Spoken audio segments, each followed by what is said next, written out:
First light. Dr. Elena Martinez stood before the massive quantum observatory's central display, her dark eyes fixed on the swirling patterns that represented the fabric of space-time itself. 20 years of research had led to this moment, and what she saw made her blood run cold. The quantum fluctuations around the Helios cluster weren't natural. They were fractures, spreading like cracks in ice. "Run the simulation again," she commanded, her voice steady despite the urgency churning in her gut. The AI complied, and once again, the holographic display showed the same devastating conclusion. The quantum field maintaining the stability of 13 star systems was unraveling. The Virian Empire's latest attempt to harvest dark energy had created microscopic tears in the quantum fabric, tears that were now growing exponentially. It wouldn't just be their systems at risk. The cascading collapse would affect every civilization within 50 light-years, including Earth. Elena's neural implant pulsed with an incoming priority message. Admiral James Chen's weathered face appeared in her mind's eye. "Doctor, the Virian High Council has agreed to meet. They're giving us exactly 1 hour to present our findings." They're finally listening. Elena couldn't hide her surprise. The Virians, with their million-year-old civilization, had dismissed humanity's previous attempts to warn them as the ravings of cosmic infants. "Don't get your hopes up," Chen warned. "They're only meeting us because their own scientists have detected some minor anomalies. They still think we're paranoid children." Elena gathered her data and boarded the quantum shuttle to the Virian capital ship. The vessel's crystalline architecture reflected the cold light of distant stars, a testament to their advanced technology. As she walked through corridors that seemed to bend reality itself, she couldn't help but marvel at their achievements and fear their pride. The High Council chamber was a sphere of pure energy, where 13 Virian elders floated in meditation pods. Their bioluminescent bodies pulsed with patterns that their translator devices rendered into speech. "Speak, human," the first elder's thoughts echoed in Elena's mind. "Explain these accusations about our dark energy collection protocols." Elena projected her findings into the chamber's shared consciousness space. "Honorable elders, our quantum observations show that your new harvesting method is creating micro-tears in the fabric of space-time. These tears are expanding at an accelerating rate. Within 30 days, they will begin to affect the quantum fields stabilizing your core worlds." The chamber filled with dismissive pulses of light, the Virian equivalent of laughter. "Your species achieved quantum observation barely a century ago," the second elder broadcasted. "We have been manipulating the fundamental forces of the universe since before your ancestors learned to make fire." With respect, Elena persisted, highlighting specific data points in the shared space. "Our relative youth gives us a perspective you lack. We haven't had time to become complacent. These readings are being interpreted through primitive instruments and an even more primitive understanding." The first elder interrupted. "We have reviewed your data.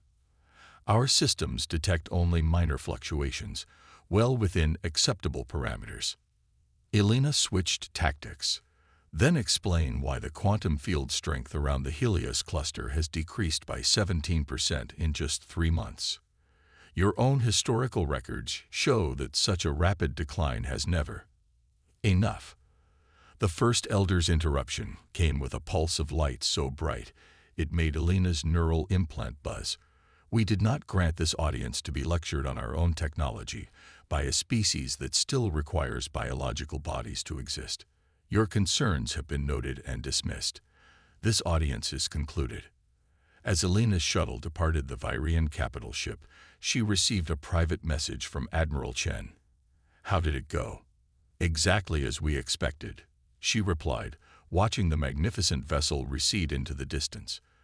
"They're not going to stop." "Then we proceed with Protocol Omega." Elena took one last look at the Virian ship, its crystalline surface gleaming with the confidence of a species that had forgotten how to doubt itself. "Yes, send the authorization to Earth Command. If they won't save themselves, we'll have to do it for them." She closed her eyes and accessed her neural implant's secure storage, reviewing the classified files that detailed humanity's secret weapon. The Virians might have mastered the art of manipulating quantum fields, but humans had mastered something far more powerful: the art of learning from mistakes. As her shuttle entered quantum space, Elena couldn't help but appreciate the irony. The Virians' greatest weakness wasn't their technology. It was their certainty that they couldn't be wrong.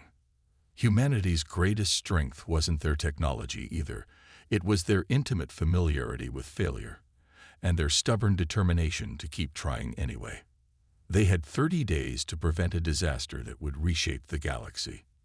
And this time, humanity wouldn't take no for an answer. In the quantum wake of Elena's departure, the mighty Virian capital ship continued its eternal vigil, its creators blissfully unaware that the clock was already ticking. The fabric of space-time continued to tear, one microscopic thread at a time, while humanity prepared to save a civilization too proud to save itself. The hidden protocol. Deep beneath the Martian surface, in a facility unknown to all but a handful of humans, Dr. Elena Martinez stood before the assembled leaders of Earth's Defense Council. The chamber, carved from red stone and reinforced with quantum-stabilized fields, hummed with barely contained energy. Protocol Omega was never meant to be a weapon, Elena explained, gesturing to the holographic display showing the massive underground complex spreading beneath their feet. We designed it as a safety net, a way to stabilize quantum fields if our own experiments ever went wrong. Admiral Chen stepped forward, his uniform bearing the scars of recent quantum field exposure. But it can be modified to contain the Virian crisis. Yes, Elena confirmed, expanding the hologram to show the intricate network of quantum resonators that stretched throughout the solar system. We've spent the last 50 years building this network in secret, hiding it from Virian sensors by disguising it as routine solar monitoring equipment. The council members exchanged glances. They all knew the risk of revealing humanity's true technological capabilities. Since first contact with the Virian Empire, Earth had carefully maintained the appearance of a young, relatively primitive civilization. It had been a strategic decision, born from humanity's long history of facing superior forces. "Show them," General Sarah Santos commanded, her weathered face reflecting the red Martian light filtering through the crystalline ceiling. Elena nodded and activated the facility's main quantum interface. The holographic display transformed, showing a real-time view of the quantum fabric binding the galaxy together. Threads of energy, invisible to conventional sensors, pulsed with life-giving power between the stars. The Virians see quantum fields as something to be harvested, Elena explained. Their technology treats space-time like a resource to be mined. But we discovered something different. She zoomed in on a particular section of the quantum web, where the energy patterns formed complex, almost organic structures. The quantum field isn't just energy. It's alive, in a way we're only beginning to understand. And like any living thing, it can heal itself if given the right support. She highlighted the spreading tears caused by Virian harvesting. What they're doing isn't just dangerous. It's essentially causing a mortal wound in space-time itself. And Protocol Omega, Admiral Chen prompted. Elena's fingers danced through the holographic controls, revealing a new layer of data. We've modified the resonator network to act like a quantum bandage. Instead of trying to force the quantum field to behave as we want, like the Virians do, we're going to help it heal itself. The display showed simulations of the process, waves of carefully calibrated energy washing through the quantum web, strengthening the natural patterns that held space-time together. It was elegant, subtle, and completely unlike the brute force approaches favored by more advanced civilizations. The catch, Elena continued, her expression grim, is that we'll need to place resonator nodes throughout the affected region, including in Virian space. The chamber fell silent. Unauthorized entry into Virian territory was punishable by immediate destruction. Their automated defense systems wouldn't even bother asking questions first. "We've prepared for this," General Santos said, activating another display. "Show them Project Ghost." The hologram shifted to reveal a fleet of ships unlike anything humanity had officially produced. They were small, sleek, and incorporated technology that the Vyrians believed was centuries beyond Earth's capability. "We reversed engineered their sensor systems years ago," Elena explained. "These ships are invisible to their detection grid. We can deploy the resonator network right under their noses." "And if we're caught?" someone asked. "Then we'll have revealed our true technological level to the most powerful empire in known space," Admiral Chen answered. "Best case scenario, they'll simply never trust us again. Worst case," he let the thought hang unfinished in the charged air. Elena stepped forward, her voice firm. "We have 27 days before the quantum tiers reach critical mass. If we do nothing, 13 star systems will die. If we act and fail, we face the wrath of an empire. But if we succeed, we save billions of lives," General Santos finished, "including those too proud to admit they need saving." The council voted unanimously to proceed.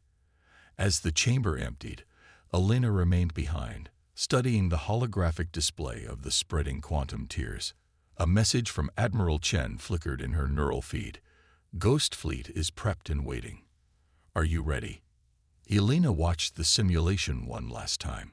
13 star systems, thousands of inhabited worlds, billions of lives hanging in the balance. The Vyrians, for all their advanced technology, had forgotten one of humanity's most crucial lessons. Sometimes the greatest wisdom lies in admitting what you don't know.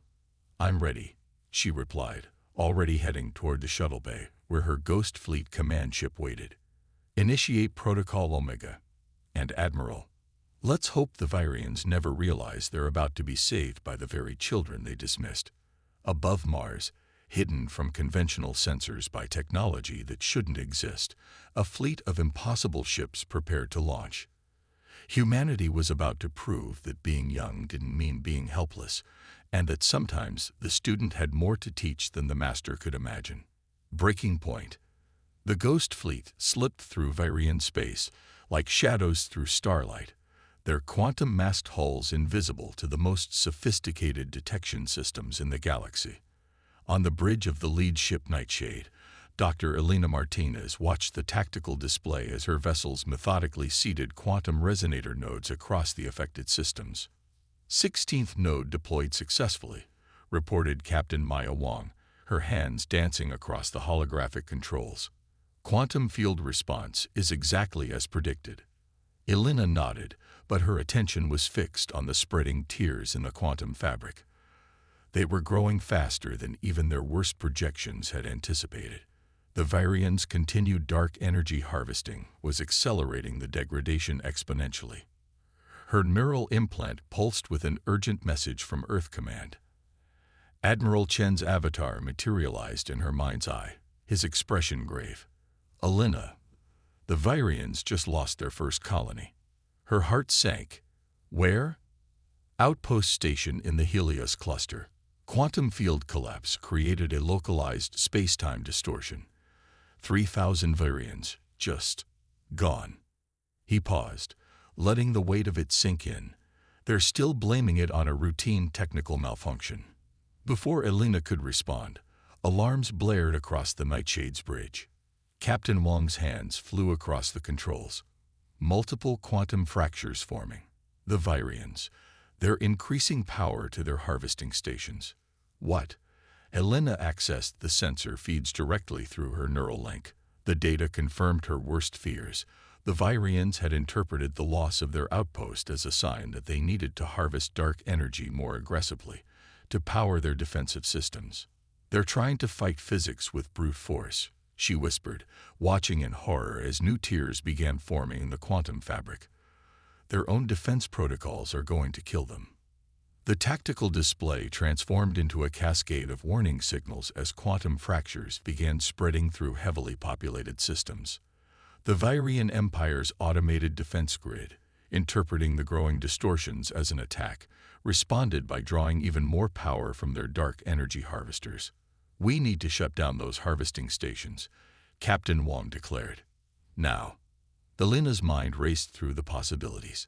Their ghost fleet could probably disable the Virian facilities, but the moment they did, their existence would be revealed. The diplomatic fallout would be catastrophic, assuming any of them survived the next few hours. Her neural implant chimed with another priority message, this time from General Santos. "Doctor, we're detecting quantum fractures forming near Earth. Whatever you're going to do it fast." Elena made her decision. "Captain Wong, begin emergency deployment of all remaining resonator nodes. Forget stealth protocols. Speed is all that matters now." She opened a channel to the entire Ghost Fleet. "All ships, execute Protocol Omega Phase 2. Authorization code, Martinez 7 Delta 9. Deep within the Nightshade's hull, a device activated that represented humanity's greatest technological achievement. Not a weapon, not a tool for harvesting energy, but something far more fundamental, a way to stabilize the very fabric of reality. The quantum anchor launched, its crystalline structure automatically adapting to the chaotic energy patterns around it. As it approached the tear, it began to pulse with a deep, resonant energy that seemed to call to the quantum field itself. Anchor deployed. Beginning field reconstruction. Elena turned to her crew. "This is going to take everything we've got. Divert all power to the anchor's support network. That includes life support. Give me just enough to keep us conscious." Throughout the Ghost Fleet, humans worked in perfect coordination, their neural implants allowing them to react with machine-like precision. They weren't fighting against the quantum field like the Virian technology did. They were working with it, encouraging it to heal itself. The anchor's effect was immediately visible. The writhing void began to shrink as the quantum field knitted itself back together. But the Virian harvesting facility was still active, its ancient systems unable to shut down without destroying themselves. "We need to shut down that facility," Elena broadcast to both her fleet and the watching Virians. "We can heal the quantum field, but not while it's still being torn apart." For a long moment, nothing happened. Then, a new voice came over the command channel, the first elder of the Virian High Council himself. "You speak truth, Dr. Martinez. We were wrong. The facility's automatic systems are locked. We cannot shut them down remotely. But we can transmit the override codes to your quantum anchor. If you are willing to trust us as we now must trust you." Elena didn't hesitate. "Send the codes." As the codes arrived, Elena couldn't help but appreciate the moment's significance. The mighty Virian Empire, who had dismissed humanity as children, was now entrusting them with the keys to their most powerful technology. Codes received, integrating with anchor systems now. The quantum anchor's glow intensified as it interfaced with the Virian facility's ancient systems, initiating shutdown sequence. Around them, reality itself seemed to hold its breath. Everything depended on the next few moments, and on whether humanity's greatest gamble would pay off. Legacy of the Stars. 1 month after the quantum crisis, Dr. Elena Martinez stood in the newly constructed Galactic Council chamber on neutral ground, a space station jointly built by humans and Virians. The chamber's design itself told the story of change. Crystalline Virian architecture seamlessly blended with human quantum field technology, creating a space that celebrated both innovation and tradition. "The quantum field has fully stabilized," Elena reported to the assembled representatives of 13 star systems. Her neural implant projected the latest data for all to see, a healthy, pulsing network of quantum threads binding their civilizations together. The resonator network continues to support natural healing, and all readings indicate the tiers have fully sealed. The first elder of the Virian High Council floated forward, his bioluminescent patterns reflecting thoughtful harmonics. "You have done more than heal the quantum field, Dr. Martinez. You have healed something far older, our people's pride." Elena watched as the elder activated the chamber's central display, showing the massive changes already spreading through Virian space. Their dark energy harvesting facilities were being systematically rebuilt, incorporating human quantum field stabilization technology. But more importantly, young Virian scientists were now working alongside human researchers, both species learning from each other. We spent millennia believing that age equated to wisdom. The elder continued. We forgot that wisdom comes not from years accumulated, but from lessons learned. Your species is young, yes, but you have learned lessons in centuries that we failed to grasp in eons. Admiral Chen stepped forward, his formal uniform gleaming under the chamber's lights. The Ghost Fleet has been declassified. All of humanity's quantum field technology is now available for sharing with our galactic neighbors. He smiled slightly. Though I suspect some of you are still having trouble believing we managed to hide it from you for so long. A ripple of harmonic laughter spread through the chamber, a sound that would have been unthinkable just months ago. The Virians had discovered that being able to laugh at oneself was another form of wisdom.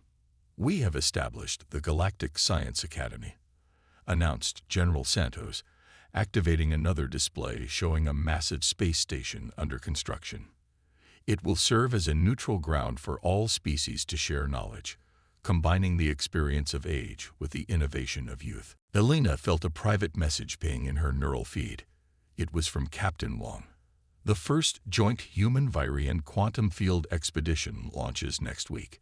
They want you to lead it. Looking around the chamber, Elena saw something she had never expected to witness: hope, curiosity, and excitement radiating from species both ancient and young.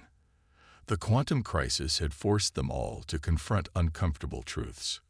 But from that confrontation had come growth. We stand at a new beginning, Elena addressed the chamber. Not as teachers and students, not as ancient and young, but as equals, each with something vital to contribute. The quantum field itself showed us the way. It's not about power or control. It's about harmony, balance, and the strength that comes from working together. The first elders' bioluminescence pulsed in agreement. Perhaps that is why the universe itself led us to this moment. We needed to be reminded that true wisdom lies not in knowing everything, but in always being ready to learn. As the council session concluded, Elena received another neural message, this time from Admiral Chen, ready to explore the unknown with our new friends. Elena looked out the chamber's viewport at the vast expanse of space, no longer a void to be conquered, but a mystery to be explored together. The quantum field pulsed with healthy energy, stronger now than ever before, a testament to what could be achieved when wisdom and innovation worked in harmony. The universe is infinite, she replied, and now we can explore it as we should, not as competitors or judges, but as fellow students of its wonders. Above the station, a joint fleet of human and Virian ships prepared for the first official cooperative mission. Their hulls gleamed with technology that represented the best of both civilizations, Virian experience tempered by human innovation, ancient knowledge enhanced by fresh perspective. The quantum crisis had nearly torn reality apart, but in doing so, it had brought together something far more important: a future where age and youth, tradition and innovation, wisdom and curiosity could all coexist in harmony. As Elena prepared to board her ship for the new mission, she couldn't help but smile at the irony. Sometimes it took a brush with destruction to build something truly magnificent. In the vast quantum web that connected the stars, the energy flowed strong and steady, carrying with it the promise of adventures yet to come. Humanity had proven itself not just to the galaxy, but to the very fabric of space-time itself. And in doing so, they had helped create something unprecedented.